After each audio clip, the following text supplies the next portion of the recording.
ठीक है, तो जो सबसे पहले हम इकोनॉमिक ग्रोथ की बात करते हैं, तो इकोनॉमिक ग्रोथ का बेसिक मतलब क्या होता है पहले ये सुन लो। देखो इकोनॉमिक ग्रोथ कब होती है, देखो इकोनॉमिक ग्रोथ का मतलब ये होता है जब एक इकोनॉमी का रियल जीडीपी जो होता है ना, तो जब एक इकोनॉमी का रियल जीडीपी जो होता है, और मैंने आपको ये भी बताया था रियल जीडीपी को आप रियल इनकम भी लिख सकते हो, रियल इनकम को आप रियल आउटपुट भी लिख सकते हो, आप एक्सपेंडिचर भी लिख सकते हो। तो जब इकोनॉमी का एक्सपेंडिचर, जब इकोनॉमी का जीडीपी, जब इकोनॉमी का इनकम जो है वो बढ़ना स्टार्ट हो जाता है, तब हम कहते हैं कि भाई हमारी इकोनॉमी जो है वो ग्रो कर रही है। और एक और कंडीशन ये होती है कि फॉर ओवर टू, सही है, for over two successive quarters, सही है, जब आपकी इकोनॉमी में 6 महीने तक जब बढ़ती है ना ये चीजें, टू सक्सेसिव क्वार्टर्स का मतलब क्या होता है, तीन तीन 6 महीने, सही है। तो जब 6 महीने तक आपकी इकोनॉमी का जो जीडीपी जो है वो बढ़ रहा होता है ना, तो तब जाके आप कहते हो कि आपकी इकोनॉमी में ग्रोथ आ रही है, सही है। उसके अलावा यहाँ पर आप एक और पॉइंट जो है वो लिख सकते हो, आपको टाइप्स ऑफ ग्रोथ भी पता होनी चाहिए। देखो सबसे पहली टाइप ऑफ ग्रोथ जो होती है ना, वो कौन सी होती है, एक्चुअल ग्रोथ। जब हम एक्चुअल ग्रोथ की बात करते हैं तो एक्चुअल ग्रोथ का बेसिकली मतलब ये होता है कि एक इकोनॉमी का एग्रीगेट डिमांड बढ़ गया। अब यहाँ पर आपको जो है वो एग्रीगेट डिमांड की जो इक्वेशन पता होनी चाहिए, सही है। तो एग्रीगेट डिमांड की इक्वेशन में क्या क्या आता है, सी प्लस आई प्लस जी प्लस एक्स माइनस एम आता है, ठीक है। तो जब एडी बढ़ता है तो एडी के बढ़ने से जो है वो सी बढ़ता है, सी के बढ़ने आप आई भी कह सकते हो। उसके अलावा आप गवर्नमेंट की स्पेंडिंग बढ़ा दो, इससे भी एडी बढ़ेगा। आप एक्सपोर्ट का रेवेन्यू बढ़ा दो, इससे भी एडी बढ़ेगा। आप इंपोर्ट के एक्सपेंडिचर को कम कर दो, इससे भी एडी बढ़ेगा। तो ये सारी चीजें जो है ना वो आपकी एग्रीगेट डिमांड को बढ़ाती हैं, एग्रीगेट डिमांड के कंपोनेंट्स होते हैं ये, सही है। और जैसे ही एक इकोनॉमी में एग्रीगेट डिमांड कम होता है तो एग्रीगेट डिमांड बढ़ता है, तो आपको ये चीज पता होनी चाहिए कि अनएम्प्लॉयमेंट कम हो जाती है, इकोनॉमी में प्रोडक्शन बढ़ जाती है, इकोनॉमी में डिमांड फॉर लेबर बढ़ जाता है।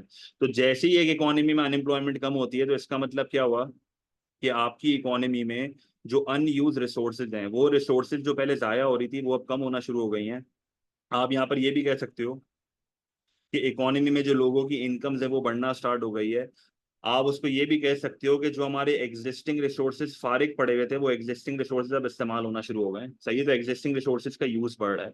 फिर आप अगर उसको ग्राफिकली दिखाना चाहो तो ग्राफिकली आप उसको ये दिखाओगे कि आप जो है वो विद इन द पीपीसी से, आप जो है वो विद इन द पीपीसी से टूवर्ड्स द पीपीसी जा रहे हो। अब इसका मतलब क्या है, मैं आपको ग्राफिकली दिखा रहा हूँ। ये हमने ग्राफ माइक्रो में भी पढ़ा था, जब आप अनएम्प्लॉयमेंट कम करके दिखाते हो पीपीसी में।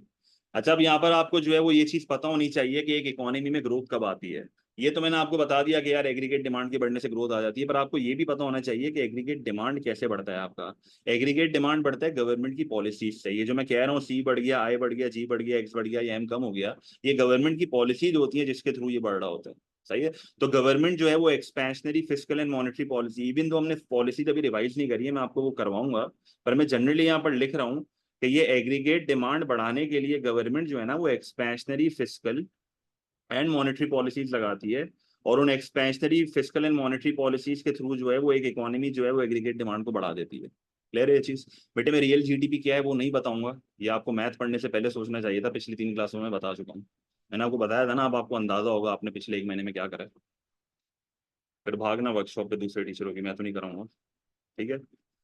फिर आप पीपीसी के ग्राफ से उसको बना के दिखाओ। तो ये पीपीसी के ग्राफ से आप उसको कैसे बना के दिखाओगे, आप जो है वो सबसे पहले वाई एक्सिस पे लिखोगे गुड वाई, आपने यहाँ पर लिख दिया क्वांटिटी, फिर आपने एक्स एक्सिस पे लिख दिया गुड एक्स, यहाँ पर आपने लिख दिया क्वांटिटी, फिर ये जो है वो आपका आ गया ओरिजिन, सही है। उसके बाद आप क्या करोगे, उसके बाद आप एक बेसिक सा प्रोडक्शन पॉसिबिलिटी कर्व बताओगे। यहाँ पर आपने जो है वो एक पीपीसी बना दिया, सही है। जैसे ही आपने पीपीसी बना दिया तो आपने यहाँ पर उसको शो करा कि ई जो है वो आपकी करंट अनएम्प्लॉयमेंट का लेवल है, क्योंकि इनसाइड द पीपीसी वाला पॉइंट अनएम्प्लॉयमेंट का होता है। आप अनएम्प्लॉयमेंट कम करके दिखा रहे हो तो आप ई से ई वन जा रहे हो। तो ये जो इनसाइड द पीपीसी आपकी मूवमेंट हो रही होती है ना, हम ई से ई वन आते हैं, तो इसको आप कहते हो कि इकोनॉमी में एक्चुअल ग्रोथ आ रही है। और आप एक और पेपर में उसको डायग्राम बना के ये दिखा सकते हो। आप जो है वो वाई एक्सिस पे सबसे पहले लिखो प्राइस लेवल, क्योंकि जब मैक्रो का डायग्राम बनाते हैं तो वाई एक्सिस पे प्राइस लेवल लिखते हैं, एक्स एक्सिस पे जो है वो रियल जीडीपी लिखते हैं।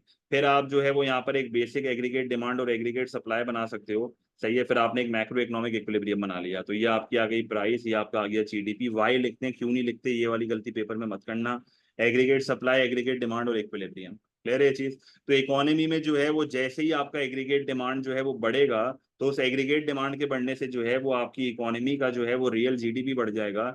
इसकी वजह से जो है वो आपकी इकोनॉमी का रियल जीडीपी Y2 Y1 आ गया, और आप देखो आपकी इकोनॉमी में प्राइस बढ़ गई, ठीक है। तो यहाँ पर प्राइस बढ़ने का पॉइंट हम नहीं देख रहे हैं, यहाँ पर हम ये देख रहे हैं कि ग्रोथ आ रही है, ठीक है। और ये आपका आ गया इक्विलिब्रियम ईवन। अब यहाँ पर आप उसको ये भी कह सकते हो कि भाई इकोनॉमी में जब एक्चुअल ग्रोथ आती है ना, तो इससे जो अनएम्प्लॉयमेंट कम हो रही है वो कौन सी कम हो रही है, सिक्लिकल अनएम्प्लॉयमेंट कम हो रही है। आपको ये याद होना चाहिए सिक्लिकल अनएम्प्लॉयमेंट कब आती है, जब एक इकोनॉमी में एग्रीगेट डिमांड कम होता है।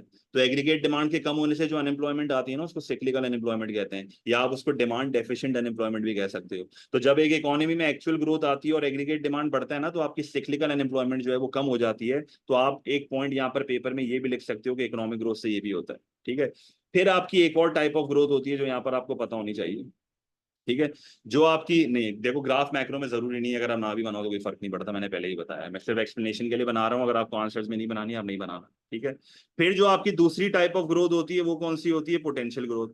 अब जब हम पोटेंशियल ग्रोथ की बात करते हैं तो पोटेंशियल ग्रोथ का मतलब ये होता है कि एक कंट्री का जो है वो quantity and quality of factors of production जो है वो बढ़ रहा है, या quantity and quality of factors of production बोल दो, या quantity and quality of resources बोल दो।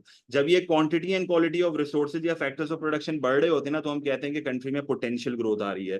पोटेंशियल ग्रोथ में बेसिकली क्या होता है, पोटेंशियल ग्रोथ में जो है वो एक कंट्री का प्रोडक्टिव कैपेसिटी बढ़ जाता है, प्रोडक्टिव कैपेसिटी जो है वो बढ़ जाता है। और जब प्रोडक्टिव कैपेसिटी जो है वो बढ़ता है तो आप बेसिकली ये कहते हो कि एक कंट्री का जो है वो पोटेंशियल बढ़ रहा है।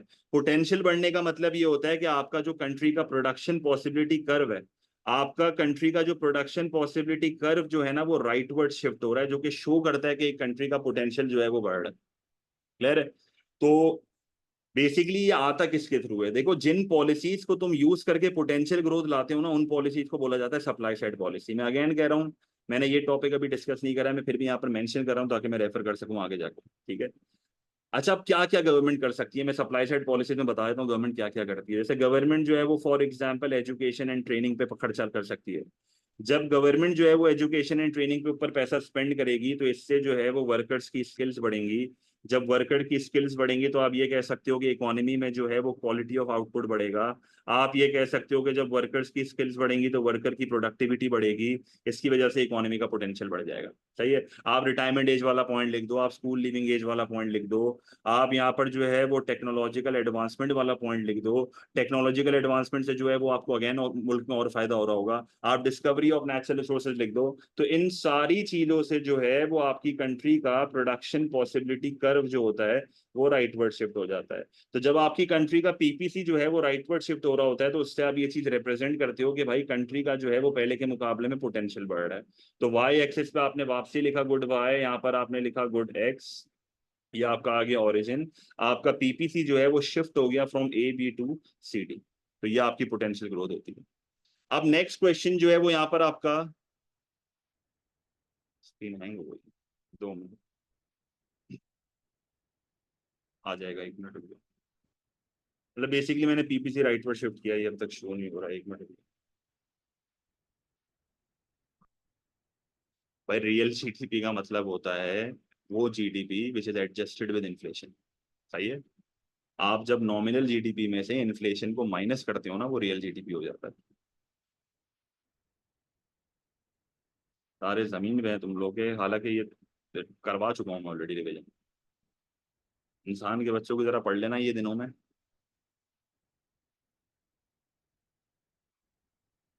ले रहे हैं यहाँ तक, लिख सकते हैं जीडीपी लिख सकते हैं, वहाँ मसला नहीं है। ले रहे हैं चीज आप सुन लो जरा। अच्छा, नेक्स्ट सेगमेंट जो हमारा यहाँ पर है ना वो एडवांटेजेस का है। देखो पेपर में एक 8 मार्क का क्वेश्चन आता है, मैंने आपको पहले ही बोला था पेंसिल लेके बैठो। मैं बहुत स्लो जा रहा हूँ ताकि आपको चीजें ग्राफ्स पर पाओ। एक चीज लिख लो कि 8 मार्क का सवाल आता है पेपर में कि इकोनॉमिक ग्रोथ क्या हमेशा बेनिफिशियल है। तो उसमें आपको advantages and disadvantages of economic growth बताने होते हैं। सही है। तो मैं बहुत स्पीड में यहाँ पर डिस्कस कर रहा हूँ, फायदे नुकसान गौर से बस सुनते जाना। सही है। मैं लिख भी रहा हूँ बोल भी रहा हूँ, साथ में बस देखते जाना। मैं एडवांटेजेस बता रहा हूँ ऑफ इकोनॉमिक ग्रोथ, मैं बता रहा हूँ कि इकोनॉमिक ग्रोथ इज डिजायरेबल। सही है। मैं बता रहा हूँ इकोनॉमिक ग्रोथ जो है वो फायदेमंद होती है। कैसे फायदेमंद होती है, सबसे पहला पॉइंट ये होता है कि जब एक इकोनॉमी में एग्रीगेट डिमांड बढ़ता है तो उस एग्रीगेट डिमांड के बढ़ने से जो है वो इकोनॉमी में पहले के मुकाबले में जो है, एग्रीगेट डिमांड के बढ़ने से जो है वो पहले के मुकाबले में इकोनॉमी की प्रोडक्शन का जो लेवल होता है ना वो बढ़ जाता है। सही है। और जब ये प्रोडक्शन का लेवल इकोनॉमी में बढ़ जाता है ना, तो इस प्रोडक्शन के लेवल के बढ़ने से डिमांड फॉर लेबर बढ़ जाता है। सही है। तो जैसे ही आपका डिमांड फॉर लेबर बढ़ता है तो इस डिमांड फॉर लेबर के बढ़ने की वजह से पहले के मुकाबले में आपकी इकोनॉमी की जो अनएम्प्लॉयमेंट रेट होता है ना, वो अनएम्प्लॉयमेंट रेट कम होना शुरू हो जाता है।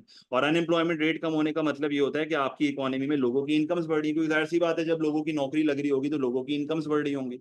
और जब लोगों की इनकम्स आपकी बढ़ रही होंगी एक मिनट रुक जाओ यार, स्क्रीन अपन करके।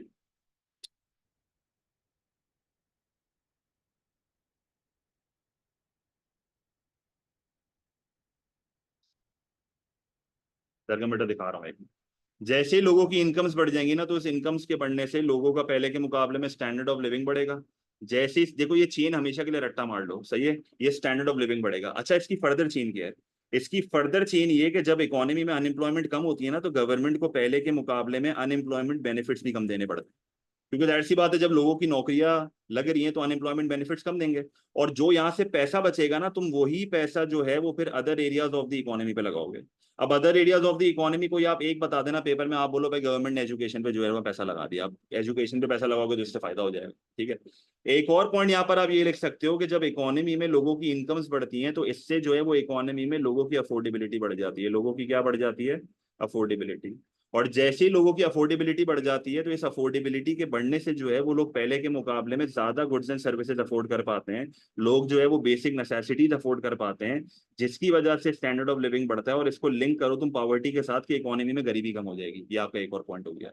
फिर एक और बहुत स्ट्रॉन्ग पॉइंट जो कि एक बच्चा पेपर में लिखेगा, वो पेपर में ये लिखेगा कि भाई इकोनॉमिक ग्रोथ के टाइम पे इकोनॉमी में इनकम्स भी बढ़ रही होती हैं, इकोनॉमी में स्पेंडिंग भी बढ़ रही होती है, और इकोनॉमी में जितने भी बिजनेसेस होते हैं ना, उनके प्रॉफिट्स भी बढ़ रहे होते हैं, क्योंकि लोग पैसा खर्च कर रहे होते हैं। अब इनसे कौन कौन सा टैक्स रेवेन्यू बढ़ेगा?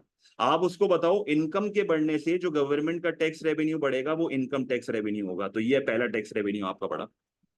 जब लोग अपनी स्पेंडिंग बढ़ाते हैं, तो उससे जो टैक्स रेवेन्यू बढ़ता है वो कौन सा बढ़ता है? इनडायरेक्ट टैक्स रेवेन्यू बढ़ता है। सही है, ये आपका दूसरा टैक्स रेवेन्यू बढ़ रहा है। और जब कंपनी के प्रॉफिट्स बढ़ते हैं, तो उस प्रॉफिट्स के बढ़ने से जो है वो कौन सा टैक्स रेवेन्यू बढ़ता है? कॉर्पोरेशन टैक्स रेवेन्यू बढ़ता है। वापस कहीं जा रही है।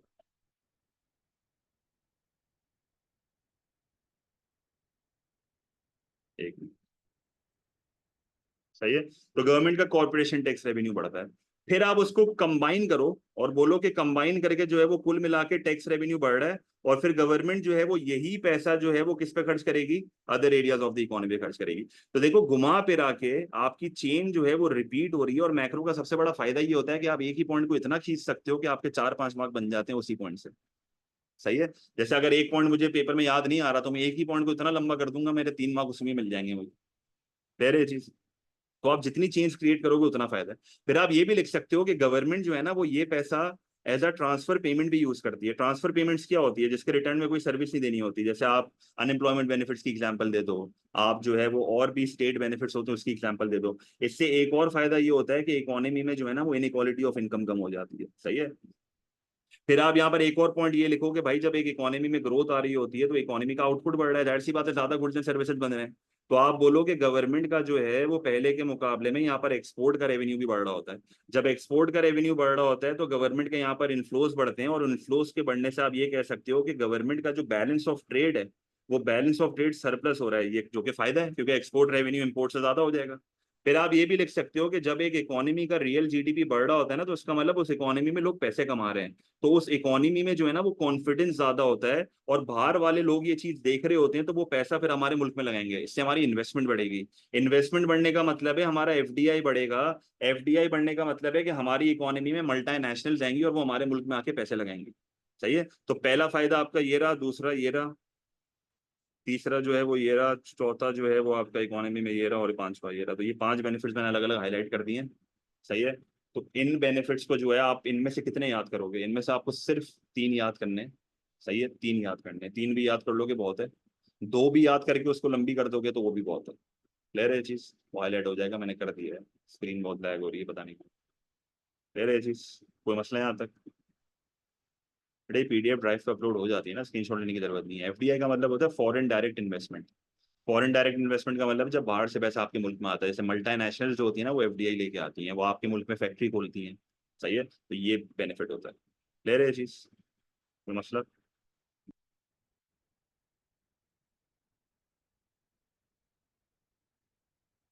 सही है, अब डिसएडवांटेजेस पे आ जाते हैं। देखो, जब हम डिसएडवांटेजेस की बात करते हैं, तो डिसएडवांटेजेस भी यहाँ पर बहुत है। सही है, रकम दिखा दूंगा। डिसएडवांटेजेस भी बहुत होते हैं। तो सबसे पहला डिसएडवांटेज तो यहाँ पर आप ये कह दो, जो कि बहुत ही स्ट्रेट फॉरवर्ड है, और सबसे पहला पॉइंट यहाँ पर आपका ये सबसे जो स्ट्रॉन्गेस्ट पॉइंट होगा वो ये होगा कि एग्रीगेट डिमांड के बढ़ने से जो है ना वो इकोनॉमी में हो जाती है शॉर्टेज, और उस शॉर्टेज की वजह से जो है ना वो इकोनॉमी में प्राइस लेवल बढ़ना शुरू हो जाती है, और उस प्राइस लेवल के बढ़ने से जो इन्फ्लेशन हमें फेस करनी पड़ती है ना, वो इन्फ्लेशन कौन सी होती है? Demand pull inflation. सही है। और इस डिमांड पुल इन्फ्लेशन की वजह से आपकी इकोनॉमी में इन्फ्लेशनरी प्रेशर आता है, और गवर्नमेंट का जो प्राइस स्टेबिलिटी का ऑब्जेक्टिव है, प्राइस स्टेबिलिटी का ऑब्जेक्टिव का मतलब क्या है कि हर गवर्नमेंट का ऑब्जेक्टिव होता है कि महंगाई कम से कम होनी चाहिए। तो ये प्राइस स्टेबिलिटी का ऑब्जेक्टिव जो है ना वो अचीव नहीं होता। तो हमेशा याद रखना कि इकोनॉमिक ग्रोथ से जो है वो प्राइस स्टेबिलिटी का ऑब्जेक्टिव अक्सर अचीव नहीं होता। तो ये कॉन्फ्लिक्ट ऑफ ऑब्जेक्टिव्स होते हैं। क्लियर है? फिर आप ये भी कह सकते हो कि अगर एक इकोनॉमी में ग्रोथ की वजह से लोगों को ज्यादा काम करना पड़ रहा है, लेट्स से मैं कहता हूँ इकोनॉमी में ग्रोथ तो आ रही है पर लोगों को जो है वो ज्यादा काम करना पड़ रहा है। अब उस ज्यादा काम करने से मसला क्या होगा? ज्यादा काम करने से मसला ये होगा कि लोगों के जो है ना वो वर्किंग आवर्स बढ़ जाएंगे, लोगों को स्ट्रेस ज्यादा होगा, और उस स्ट्रेस की वजह से जो है वो लोगों का स्टैंडर्ड ऑफ लिविंग जो है वो क्या हो जाएगा? कम हो जाएगा। क्लियर है ये पॉइंट?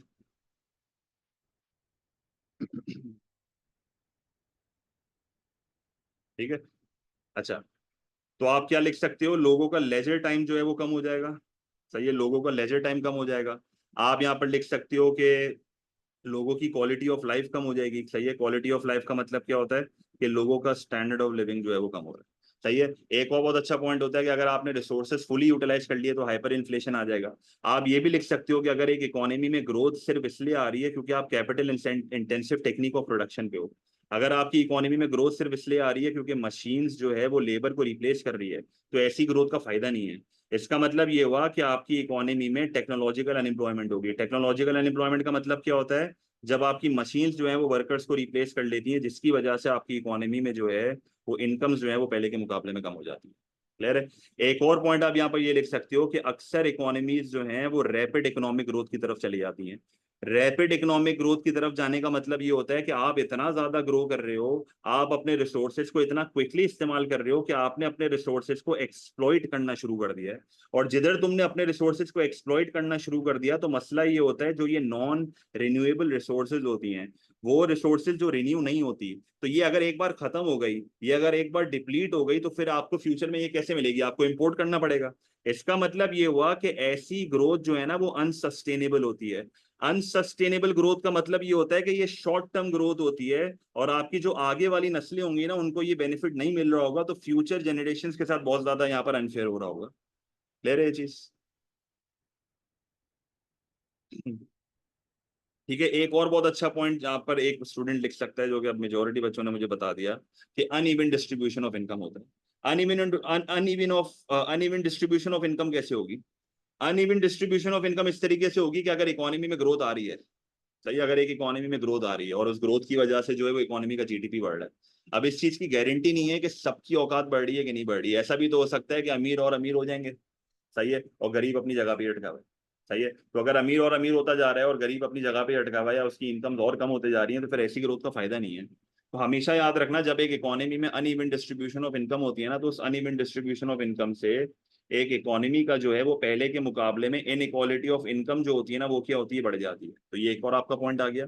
और सबसे लास्ट पॉइंट आप यहाँ पर ये लिख सकते हो कि अगर एक इकोनॉमी में ग्रोथ सिर्फ इसलिए आ रही है क्योंकि उस इकोनॉमी में हैवी फैक्ट्रीज लग रही हैं, उस इकोनॉमी में मल्टानेशनल आ रही है, तो मल्टानेशनल जो है वो पोल्यूशन करेगी आके, और उस पोल्यूशन की वजह से जो आपका एनवायरमेंटल डैमेज होगा, सही है, जो आपका एनवायरमेंटल डैमेज होगा वो पहले के मुकाबले में जो है वो बढ़ जाएगा।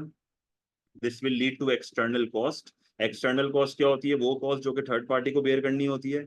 इसकी वजह से जो है वो इकोनॉमी की हेल्थ वगैरह कम होगी, जिसकी वजह से स्टैंडर्ड ऑफ लिविंग कम हो जाएगा। तो ये आपका एक और पॉइंट। सही है। तो मैं ये सारे मेन पॉइंट्स को हाईलाइट कर रहा हूँ ताकि आप उसको बाद में रेफर कर सको।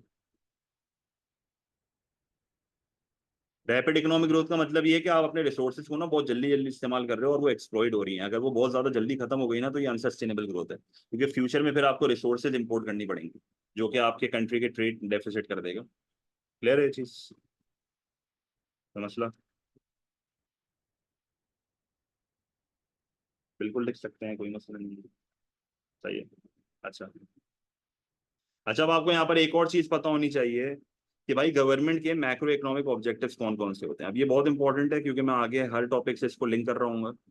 तो जब अपन मैक्रो इकोनॉमिक ऑब्जेक्टिव्स की बात करते हैं, सही है, तो मैक्रो इकोनॉमिक ऑब्जेक्टिव्स क्या क्या होते हैं? सबसे पहला मैक्रो इकोनॉमिक ऑब्जेक्टिव आपका होता है प्राइस स्टेबिलिटी,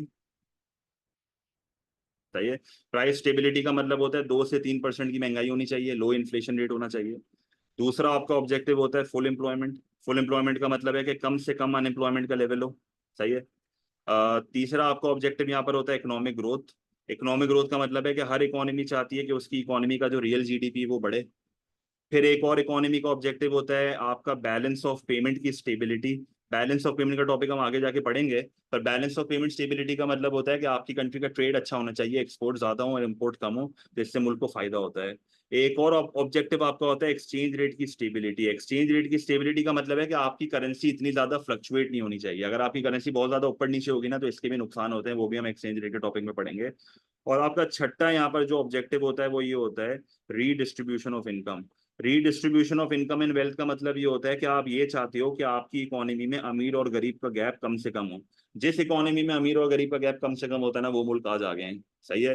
पर मसला सारा यही होता है कि सारे और सारे ऑब्जेक्टिव्स एक साथ अचीव नहीं हो सकते, सही है। इतनी अच्छी दुनिया में हम नहीं रह रहे। हमेशा ना गवर्नमेंट्स को एक चीज फेस करनी पड़ती है जिसको कहते हैं कॉन्फ्लिक्ट ऑफ ऑब्जेक्टिव्स। और ये कॉन्फ्लिक्ट ऑफ ऑब्जेक्टिव्स जो होते हैं ना, ये बहुत एक बुरी चीज होती है। आप एक ऑब्जेक्टिव अचीव करने जा रहे होते हो, दूसरा ऑब्जेक्टिव आपका अचीव नहीं हो रहा होता। तो ये कॉन्फ्लिक्ट ऑफ ऑब्जेक्टिव्स की वजह से जो है ना, आप एक साथ सारे ऑब्जेक्टिव्स अचीव नहीं कर सकते। इसका मतलब ये है, मतलब मैं एक टाइम पे ये सारे ऑब्जेक्टिव्स अचीव नहीं कर सकता। क्लियर है ये चीज? कोई मसला है यहाँ तक?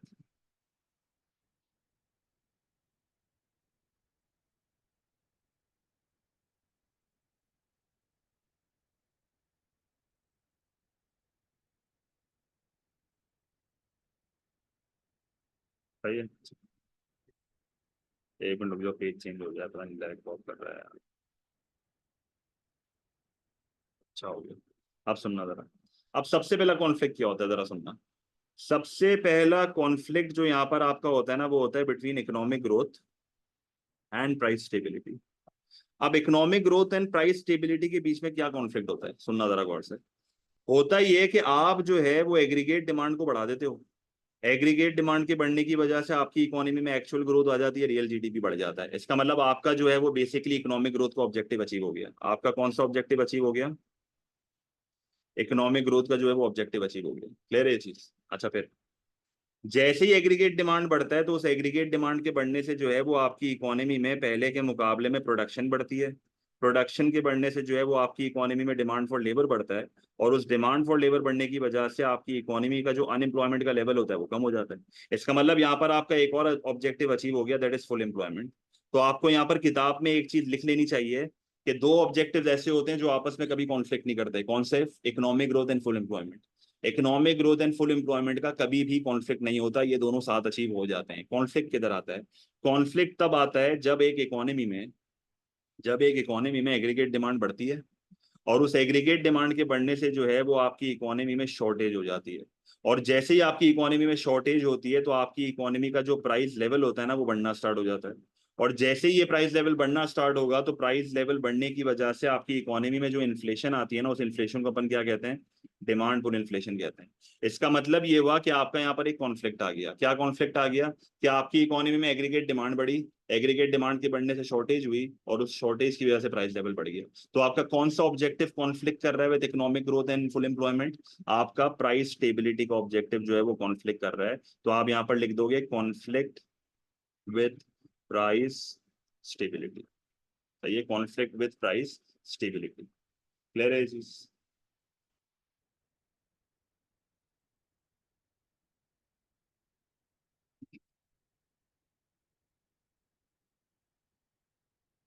बीओबी स्टेबल नहीं हो रहा मतलब बेटा, अभी मैं उसका आ रहा हूँ। हम ना उसको नेगेटिव पॉइंट ऑफ व्यू से देखेंगे, बता रहा हूँ, वही बता रहा हूँ, नेक्स्ट मेरा वही है। अच्छा, दूसरा जो आपका कॉन्फ्लिक्ट आता है वो क्या होता है? दूसरा कॉन्फ्लिक्ट आपका आता है between economic growth and balance of payment की स्टेबिलिटी। अच्छा, बैलेंस ऑफ पेमेंट की स्टेबिलिटी का मतलब क्या है? कि आप हमेशा कोशिश करोगे आपके एक्सपोर्ट जो है ना वो इंपोर्ट से ज्यादा हो, सही है। तो होता गया है कि जैसे ही एक इकोनॉमी में ग्रोथ आती है ना, तो ग्रोथ आने का मतलब है कि एग्रीगेट डिमांड जो है वो बढ़ गई, आपकी इकोनॉमी में इकोनॉमिक ग्रोथ का ऑब्जेक्टिव अचीव हो गया, सही है। क्योंकि जाहिर सी बात है, जब आपकी इकोनॉमी में एग्रीगेट डिमांड बढ़ेगी तो आपका रियल जीडीपी बढ़ जाएगा, आपका ऑब्जेक्टिव पूरा हो जाएगा। मसला किधर आता है? मसला इधर आता है कि जब इकोनॉमी में एग्रीगेट डिमांड बढ़ती है ना, तो अनएम्प्लॉयमेंट वगैरह कम होती है, तो लोगों की इनकम्स बढ़ती हैं।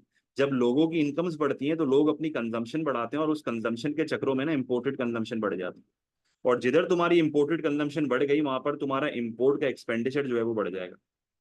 और जिधर तुम्हारा इम्पोर्ट का एक्सपेंडिचर बढ़ गया, इसका मतलब तुम्हारे मुल्क से अब ज्यादा पैसे बाहर जा रहे हैं। तो जब तुम्हारे मुल्क से ज्यादा पैसे बाहर जाएंगे ना, तो तुम्हारी बैलेंस ऑफ पेमेंट की स्टेबिलिटी अचीव नहीं होगी।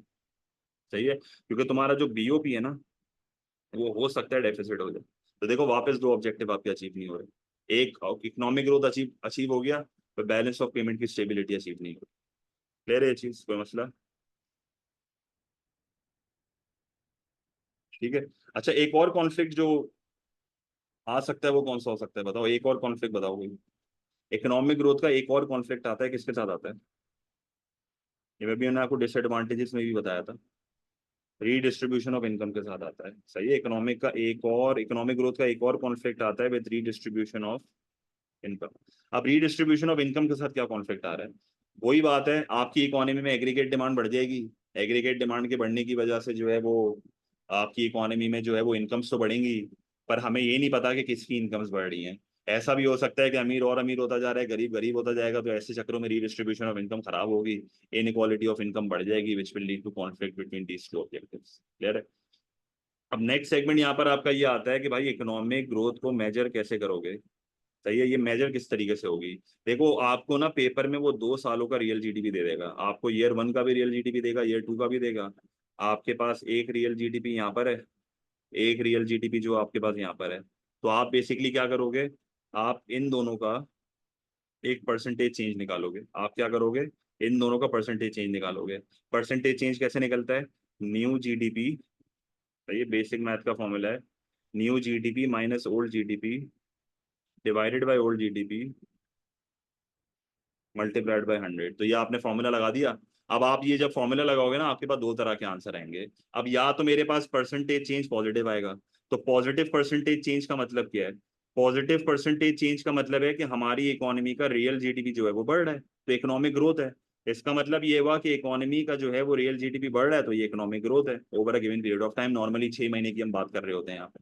और अगर मेरे पास आंसर यहाँ पर आता है नेगेटिव, तो नेगेटिव आंसर का मतलब क्या है? नेगेटिव आंसर का मतलब है कि आपकी इकोनॉमी का रियल जीडीपी जो है वो कम हो रहा है।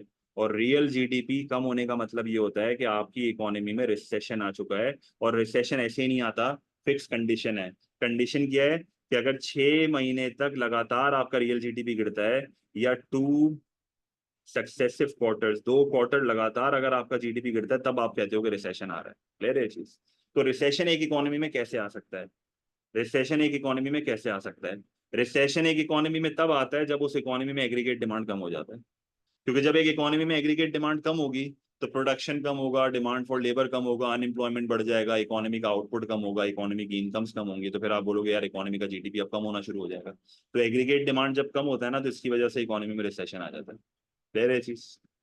क्योंकि एग्रीगेट डिमांड के बढ़ने से अगर ग्रोथ आ रही है, तो गिरने से क्या आएगा? रिसेशन आएगा। कोई सवाल?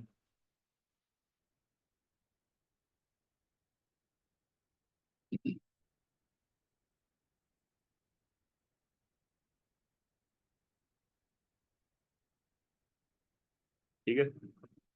अच्छा, अब एग्रीगेट डिमांड के गिरने के कॉजेस क्या हैं? वही कंपोनेंट्स है ना बेटा, कंपोनेंट्स। सी गिर जाएगा, आई गिर जाएगा, जी गिर जाएगा, एक्स गिर जाएगा, और एम बढ़ जाएगा। मतलब बेसिकली ये कब आता है, मैं आपको लिख देता हूँ, वही मैं आगे की चीज लिख रहा हूँ जो मैं आपको रिवाइज कराऊंगा। वैसे तो आपको ये पता होनी चाहिए, पहली बार तो नहीं पढ़ रहे आप। Contractionary fiscal and monetary policy की बात हो रही है। Contractionary fiscal and monetary policy, किसकी बात हो रही है? Contractionary fiscal and monetary policy. हाथ बिल्कुल बेटा दोनों में लेके जाना है। ठीक है, तो कॉन्ट्रैक्शनरी फिस्कल और मॉनेटरी पॉलिसी के थ्रू ये होता है। अगर गलती से होता है, देखो एक गवर्नमेंट कभी भी जानबूझकर रिसेशन नहीं करेगी। जब आप इन्फ्लेशन को कंट्रोल कर रहे होते हो ना, या और महंगाई को कंट्रोल करने के लिए एग्रीगेट डिमांड कम करते हो, तब ये हो जाता है। तो इसको अनइंटेंडेड कॉन्सिक्वेंस कहते हैं, कि हम करना क्या चाह रहे होते हैं, महंगाई कंट्रोल करना चाह रहे होते हैं, और मुल्क में रिसेशन आ जाता है। अब नेक्स्ट क्वेश्चन पेपर में इसका ये आता है, एक 4 मार्क का सवाल आता है, वो मैं 4 मार्क का सवाल आपको बता रहा हूँ, कि भाई एक इकोनॉमी का रियल जीडीपी जो है वो कम हो चुका है। सही है। और सवाल ये आता है कि रियल जीडीपी के कम होने से नुकसान क्या है? अगर एक इकोनॉमी का रियल जीडीपी कम हो जाता है, और अगर एक इकोनॉमी का आउटपुट कम हो जाता है, तो उसके नुकसान क्या है? तो मुझे बताओ क्या डिसएडवांटेजेस हो सकते हैं अगर एक इकोनॉमी का आउटपुट कम हो जाता है तो? क्या डिसएडवांटेजेस हैं अगर एक इकोनॉमी का आउटपुट कम हो जाता है? क्या पॉइंट्स लिख सकते हैं हम यहाँ पे?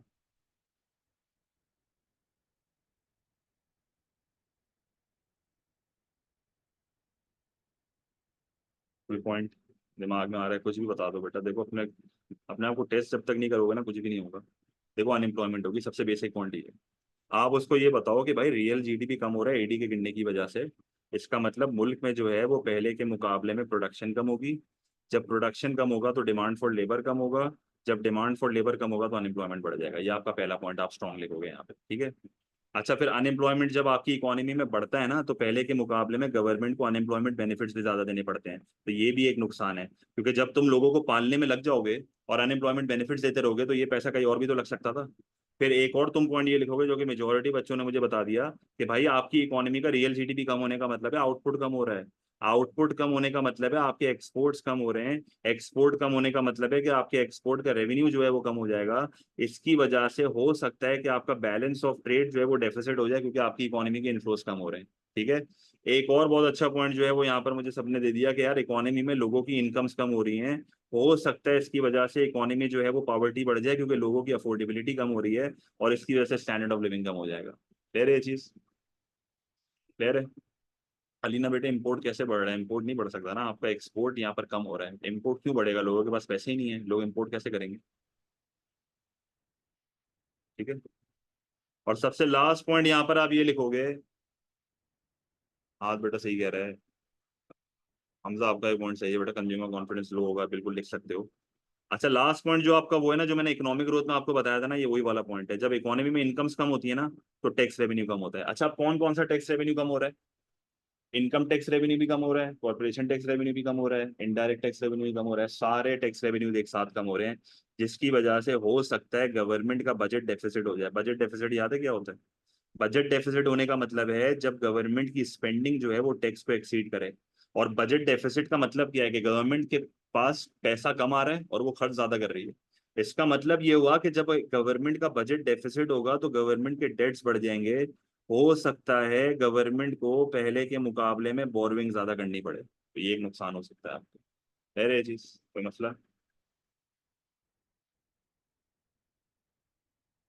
अच्छा, अब देखो सवाल क्या क्या आते हैं, अब जरा ये देख लो। देखो पहले पहले तीन सवाल बहुत बेसिक है, ये मैं क्लास में भी करा चुका हूँ। डिफाइन ग्रॉस डोमेस्टिक प्रोडक्ट, ये डेफिनेशन आपको रटी भी होनी चाहिए। डिफाइन जीडीपी पर हेड। अच्छा, जीडीपी पर हेड का मतलब क्या है? जब आप अपनी कंट्री की जीडीपी को पॉपुलेशन से डिवाइड कर देते हो ना, तो आपके पास जीडीपी पर हेड आ जाता है। जीडीपी पर हेड को आप इनकम पर हेड भी कह सकते हो।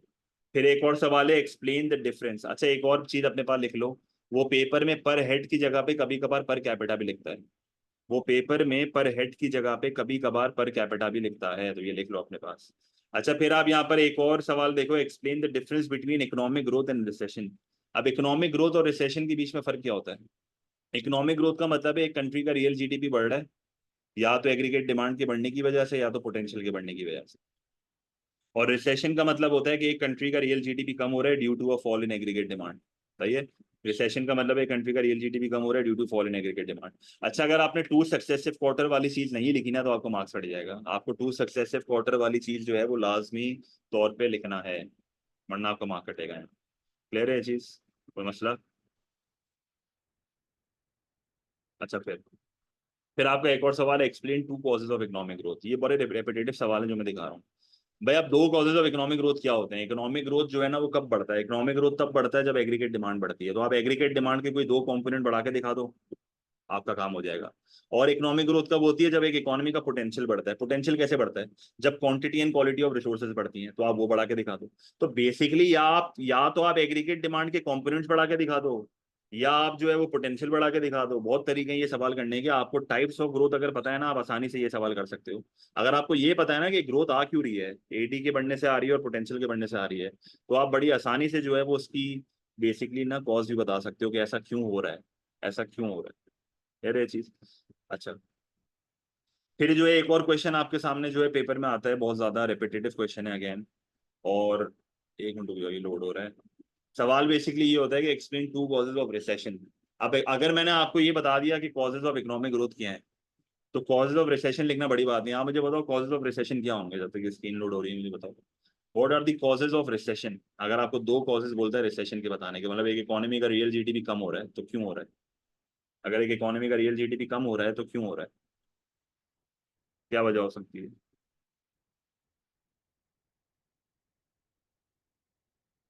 देखो सिंपल, आपको अगर रीजन पता है ना, आप आराम से कर सकते हो। अगर एक बच्चा ये कह रहा है ना एग्रीगेट डिमांड कम हो रहा है, तो आप उसको पॉइंट को ना एलेबोरेट करो। पॉइंट को एलेबोरेट कैसे करोगे? आप सिर्फ ये नहीं लिख के आ जाना एग्रीगेट डिमांड कम हो रहा है। आप पेपर में ये लिख के आना कि एग्रीगेट डिमांड के कंपोनेंट्स कम हो रहे हैं। आप सी कम करके दिखाओ, आप उसको आई कम करके दिखाओ, आप उसको जी कम करके दिखाओ, आप एक्स कम करके दिखाओ, आप एम को बढ़ा के दिखा दो। तो एडी इन तरीकों से कम होता है। क्लियर है ये चीज? और आप पोटेंशियल भी कम करके दिखा सकते हो, अगर पोटेंशियल कम करना थोड़ा टेक्निकल हो जाता है समझाना। वही बात है, पॉपुलेशन वगैरह कम आप लिख सकते हो, पर बेहतर यही है कि आप एडी कम करके दिखा दो। तो ये तो सी कम होता है, आई कम होता है, जी कम होता है, एक्स कम होता है और एन बढ़ता है। तो ये कॉम्पोनेंट्स समझा तो आप बेसिकली कॉन्ट्रैक्शनरी फिस्कल और मॉनेटरी पॉलिसी समझा सकते हो। एक मिनट रुक जाओ, स्क्रीन कनेक्ट हो जाए।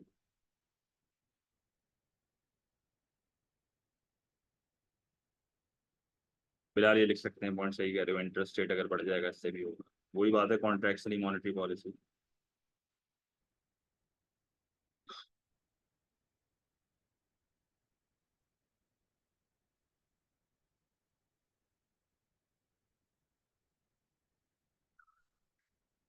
एक मिनट रुक जाओ, ये मैं खत्म कर दूं टॉपिक। ठीक है, तो बेसिकली मैं यहाँ पर बात कर रहा था इस क्वेश्चन की। तो ये वाला क्वेश्चन हमने डिस्कस कर लिया, रिसेशन वाला सही है, मैंने बता दिया आपको बात है कि एग्रीगेट डिमांड कम करके आपको दिखाना होगा। बड़ा सिंपल सा आंसर है। अच्छा, हमारे पास एक और क्वेश्चन 8 मार्क की। ये तीनों सवाल जो है ना, इन तीनों सवालों का आंसर सेम है। Discuss whether or not a decrease in a country's economic growth rate will harm economy. अगर एक इकोनॉमी का जीडीपी कम हो जाता है, whether this will be a disadvantage. Discuss whether or not a country will suffer if its output falls. ये तीनों सवालों का मतलब सेम है कि अगर एक इकोनॉमी का आउटपुट कम होता है तो क्या उसको नुकसान होगा या नहीं होगा। तो आप उसको बोलोगे भाई पहले तो नुकसान होगा, क्यों? क्योंकि जॉब क्रिएशन कम होगी, अनएम्प्लॉयमेंट बढ़ेगी, टैक्स रेवेन्यू कम होगा, इसके अलग नुकसान है, एक्सपोर्ट्स कम होगा, इसके अलग नुकसान है, और भी हमने डिस्कस करे। फिर आप बोलो कि इनकम्स कम होंगी तो स्टैंडर्ड ऑफ लिविंग कम होगा। ऑन द अदर एंड आप बोलो कि नहीं यार, फायदा होगा। क्यों फायदा होगा? क्योंकि भाई इकोनॉमी में जो है वो प्रोडक्शन कम हो रही है तो इन्वायरमेंटल डैमेज कम होगा, पोल्यूशन कम होगा। फिर आप ये लिखोगे इंपोर्ट्स कम होंगे क्योंकि इकोनॉमी में इनकम्स कम हो रही हैं। ठीक है। आप ये भी लिख सकते हो कि भाई यहाँ पर जो है डिमांड पुल इन्फ्लेशन कंट्रोल हो रही है क्योंकि एग्रीगेट डिमांड कम हो रहा है। सही है। और सबसे बेसिक एक और क्वेश्चन यहाँ पर आपका आ सकता है, discuss whether the consequences of economic growth for an economy are always positive. क्या इकोनॉमिक ग्रोथ हमेशा फायदेमंद होती है? तो 8 मार्क का सवाल है, टू साइडेड आंसर होगा। 3 वर्सेस 2 करोगे, इकोनॉमिक ग्रोथ के 2 फायदे, 3 नुकसान, या 3 फायदे 2 नुकसान, बहुत सारे मैंने डिस्कस करें। स्ट्रेट आउट ऑफ नोट्स ये आंसर बना, आप नोट से रेफर करना, आपका काम हो जाएगा। ठीक है। क्लियर है ये चीज? बड़ा सिंपल सवाल है, स्ट्रेट फॉरवर्ड सवाल है।